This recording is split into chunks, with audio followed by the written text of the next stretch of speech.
As the U.S. economy heads toward the so-called fiscal cliff, more than $500 billion in expiring federal tax cuts and mandatory spending cuts, the Republican Speaker of the House of Representatives, John Boehner, is trying to apply pressure on Mr. Obama, declaring that the latest counteroffer from the president is not balanced. Boehner said House Republicans are moving to a backup plan.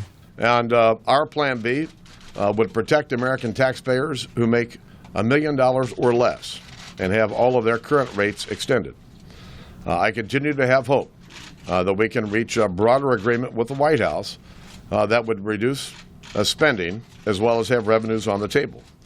The Republican-controlled House will likely approve Boehner's tax plan. He previously had resisted allowing rates to rise on high-income earners. President Obama raised his tax increase threshold from $250,000 for families to those earning $400,000 or more. He now has a lower goal of $1.2 trillion for new revenue and mandatory spending cuts during the next 10 years.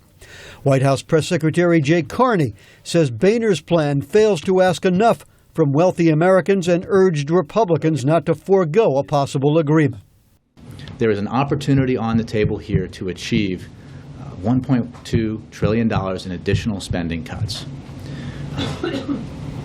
It seems like folly to walk away from that opportunity because you don't want to ask somebody making $995,000 a year to pay a dime more in income taxes. Senate Democratic Majority Leader Harry Reid and Republican Minority Leader Mitch McConnell traded words on Capitol Hill.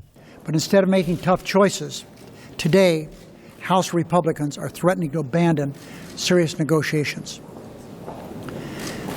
I'm sorry to say this is a pattern we've seen time and time again. I certainly support not raising taxes on 98% of taxpayers. I also don't support raising taxes on any taxpayers.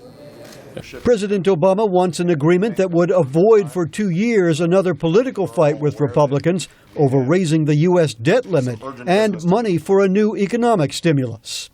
Thomas Mann of the Washington-based Brookings Institution says that although Mr. Obama has had to make compromises in the talks, he has an advantage. The public believes the failure to reach an agreement will be the Republicans' fault, not his.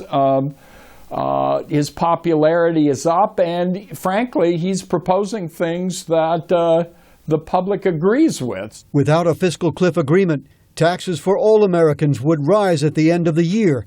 And with spending cuts, economists say this could plunge the economy into recession. Dan Robinson, VOA News, the White House.